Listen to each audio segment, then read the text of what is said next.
Thanks a lot for the nice introduction. So yeah, I'm coming from a big pharma company. By that I mean I represent the user on one hand, but on the other hand I'm also a robotics researcher. So I'm a person who wants to push the technology further and facilitate standardization and compatibility. So today I will first talk about the lab robotics landscape in general, then a bit more specifically about our use cases. And the core of my presentation will be a concept of ours for enabling plug-and-play robot integration. Then a bit about future perspectives, and I will wrap up with a demo video of one of our students. So here you can see two examples of robots performing one of the simplest tasks, sample transportation of pick-and-place fashion. So mostly standardized formats, SBS microplates from device A to device B. On the left, it's a fairly big platform with in total now 6. We have the 7th TCAM liquid handler. They are connected by SCARA robots and a conveyor belt. On the right, it's a stationary robot arm in one of our continuous processing laboratories. But the next logical step, which is the topic of today's conference, is mobile robotics. To maximize the flexibility and open up the possibility of incorporating additional devices that are not only located on the island of automation, but across the room or maybe in different laboratories. So we conducted a feasibility study back in 2019 together with the University of Applied Sciences, and we identified some of the key challenges and limitations of the technology, being precision. The platform itself has an accuracy of about centimeter accuracy, and then obviously for manipulation you need more than that, millimeter, sub-millimeter. So what has since become sort of an industry standard, the use of optical markers, fiducial markers. We started to test and develop with our research-oriented platform, the Tiago mobile manipulator. That platform we are using for a variety of studies, feasibility studies, concept developments, not only sample transportation, but more on that towards the end of the presentation. So here's an overview slide of the general lab robotics landscape. The basic use case is liquid handling, parallel liquid handling, high throughput, gantry type robots. You know that it's fairly widespread nowadays. It has been decades ago, and nowadays new approaches are appearing that make it more flexible, make it more open, more collaborative. These are benchtop robots that use handheld manipulators. You can actually check this robot out in the next room. Then the next step is what I already introduced, sample transportation. On one hand, you have the benchtop robots, 4 degrees of freedom SCARAs or articulated robot arms. And then if you put them on a mobile base, you get a mobile manipulator. So that's probably the most complex setup that you have today, the state of the art. There are multiple providers out there on the market. You can buy these off the shelf. They all share mostly the same anatomy, in that they use a mobile base capable of autonomous navigation thanks to a laser sensor-based simultaneous localization and mapping technique. And on top of that, you have a robot arm, SCARA or 6-7 degrees of freedom robot arm. And most importantly, you need some means of precise localization of the positions. In most cases, these are vision systems, camera-based systems that detect the previously mentioned fiducial markers. So now we are getting more technical. This is our concept proposal and the problem statement for that. So how these robots operate is that they have to be taught manually. This starts by the operator or the integrator driving the robot on site, making sure that the vision system, the camera, sees the marker that is previously attached to the fixed position on the front side of the device. And then the vision system detects the coordinate transformation between the camera frame and the marker coordinate system. The next step is that the operator moves the robot arm to the handover site manually by hand, using a teaching plate or some dummy structure, so that the tool center point aligns with the handover coordinate system.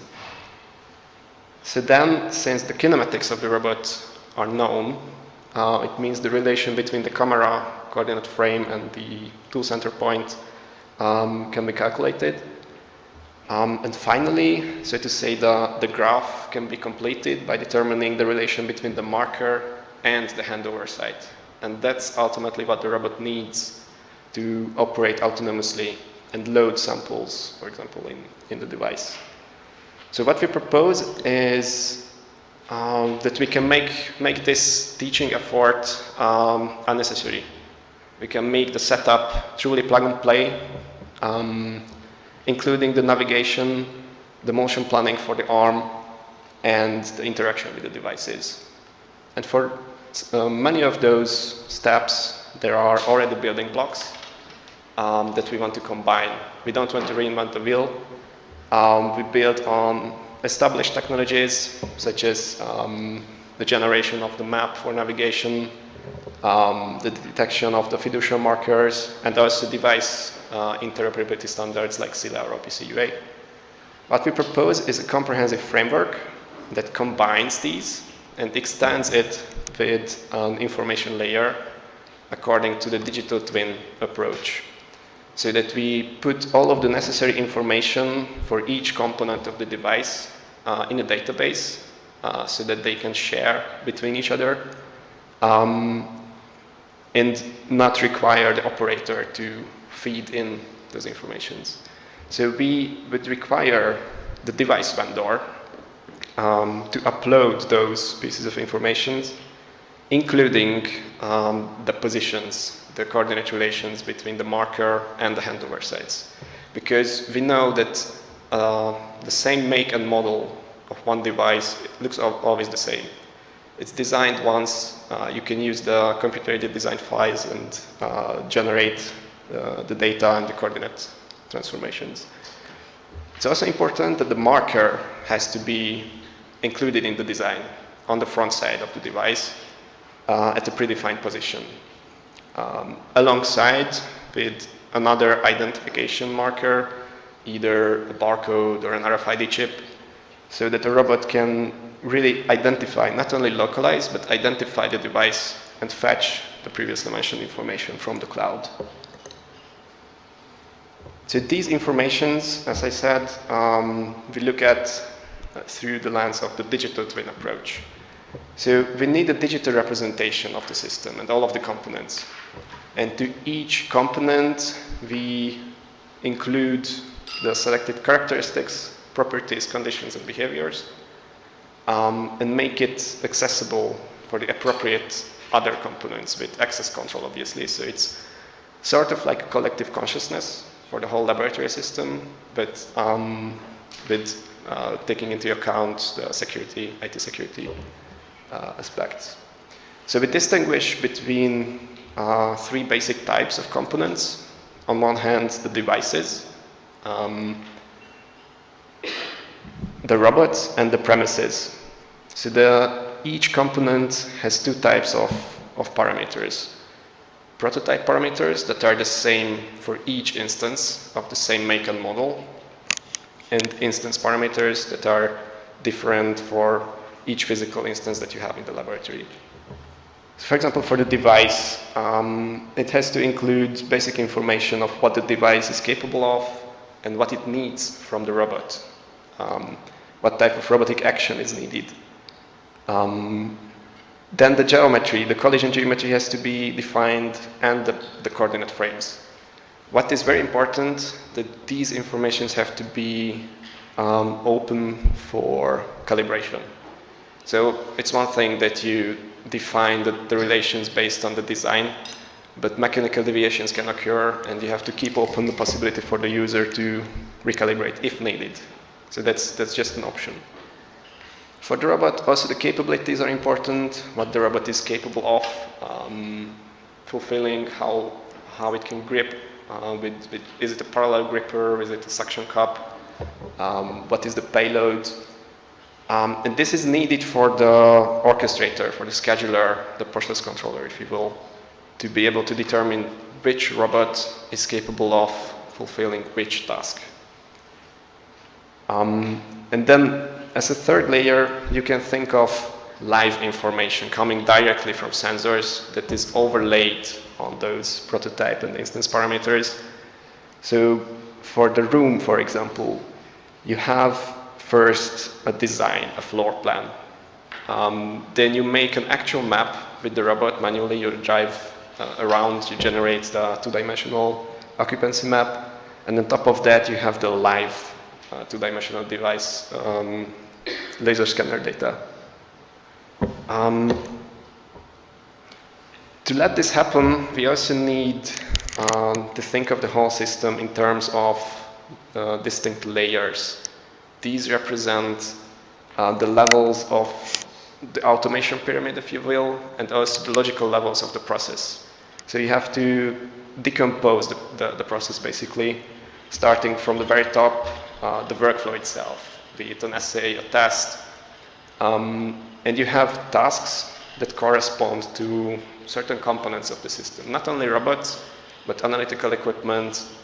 Although now we focus in the context of this concept on robots. So accordingly, here the sample transportation task is described. There you have subtasks of picking up the plate and putting it maybe in an onboard storage and then placing it.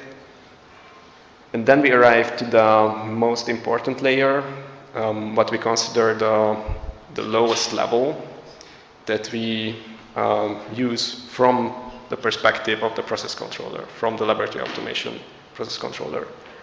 These units, the action primitives, are parameterizable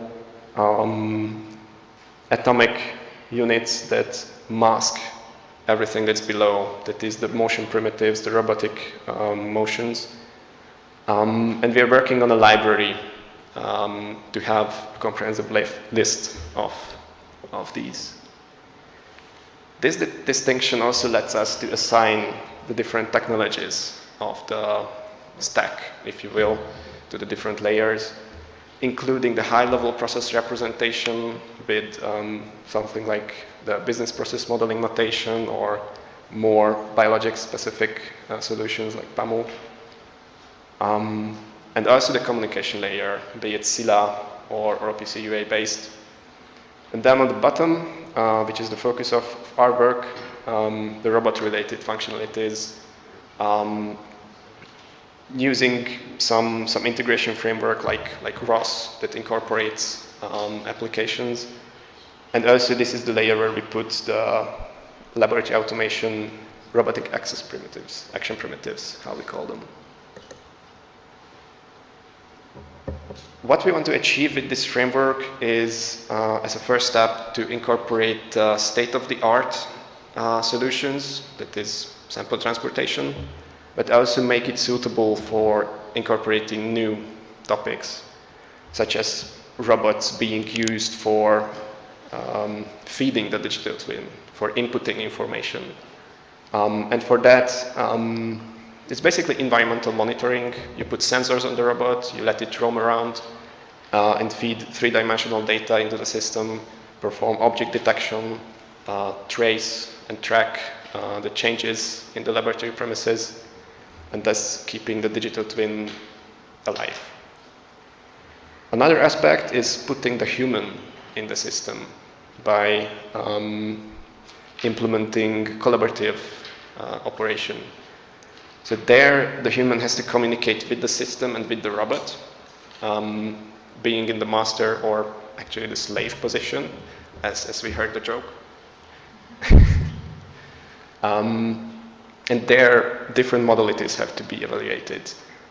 Mixed reality, voice commands, so how the system communicates with the human, how to let the human know what the robot is up to, visualize maybe the next moves, or maybe point out tasks for the human, what to do next.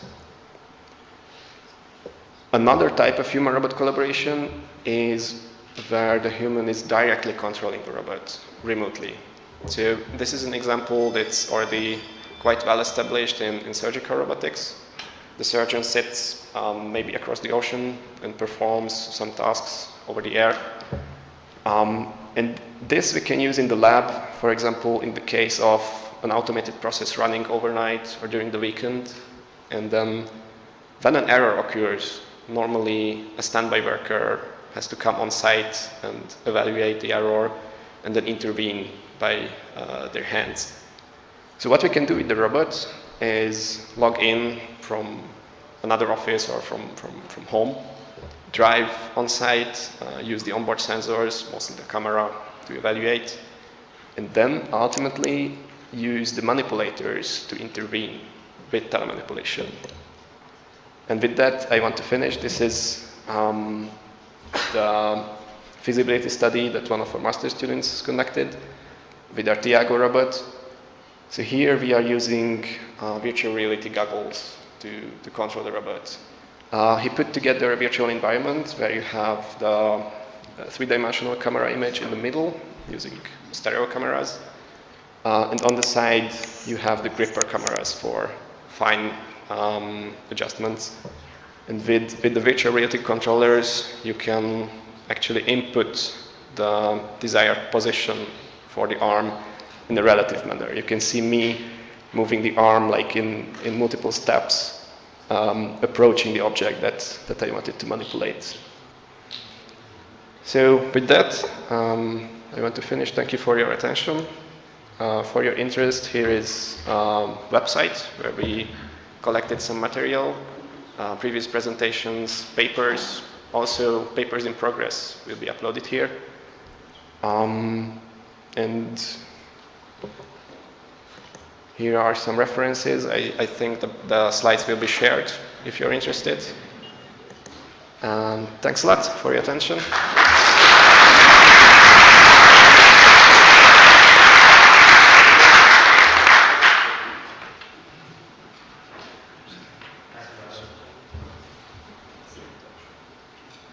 Thank you, Adam. That was great.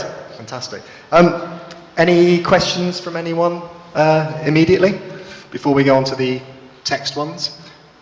Could you guys put the text, Live. Go on, live, go live. Thanks, Adam, for this brilliant and very systematic approach. So this is very hierarchical, no? The whole system, which makes absolute sense. So and it's basically everything starts at the process, or kind of task level. I wonder now if this works. No, once we have a lab where you can actually execute all these different processes, now you have you at one point you have to kind of prioritize, and you will have limiting. For example, sample transport may become limiting at some point or something. I wonder where you would start to optimize. For example, if a robot, if two tasks are running or processes are running, and you could combine a transport task at some point. You could basically pick up a plate on the way while you're doing that trip anyway. Do you think this would be at the top level, something even higher? Or would you kind of decompose and deconstruct the task and reassemble them on the fly? Or where would that come in? Yeah, that's a very good question. So somewhere you have to draw the line where the high-level scheduler has to access the tasks. So obviously we don't want the scheduler, the process controller, to intervene in the low-level robotics stuff like actuator control or sensor processing. But still, for For the robot, multiple robots, so you can think of a fleet of different robots with different capabilities, and it's a very important task to determine, as I said, based on the information coming from the digital twin, which robot is capable of doing what, and that's the task of the scheduler. I would say probably the 3 topmost layers where you have to reach. Thank you. The questions are coming in. Adam, do you want to select one that talks to you? Give you the choice, give you the power. It's a calibration transformation. 3D accuracy is limiting the visible manipulators.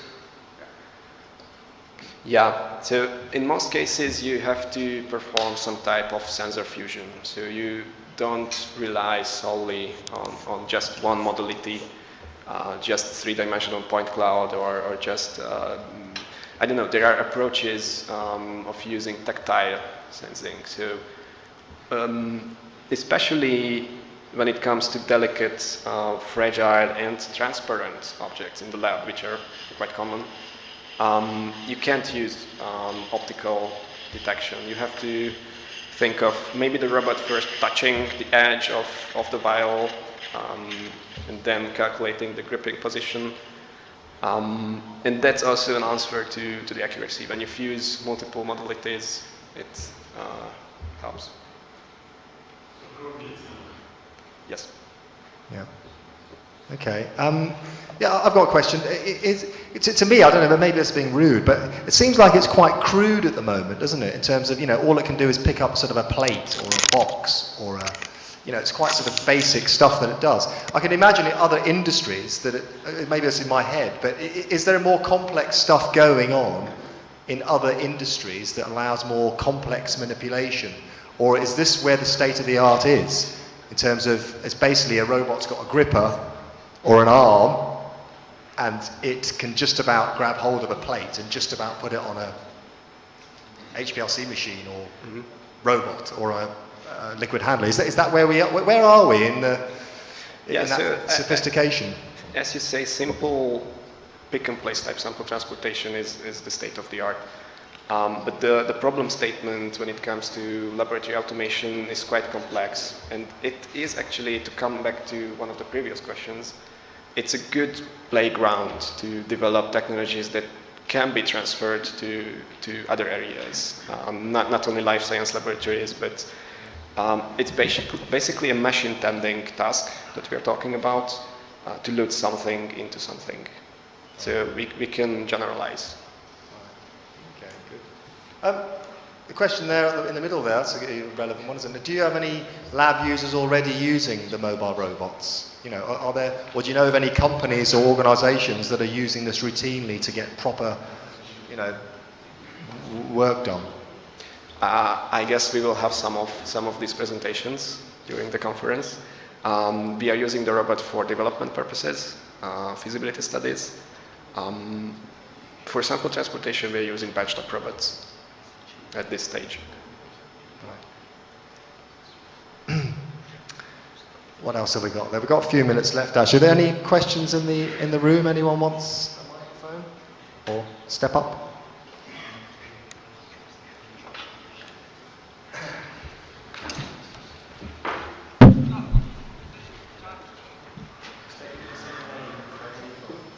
I'm Adrian, I'm robotics engineer for Archeoplus. My question would be, this approach, digital twin approach, requires a manufacturer to give you the 3D info of the system and where to place the QR code. Is this something that they are open to do, to make their equipment robotics friendly, or no?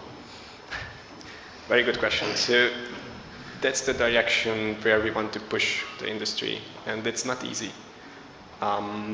Most equipment are standalone, automated to some extent on their own, but not really open for integrating it in robotized systems. So it's in fact a challenge.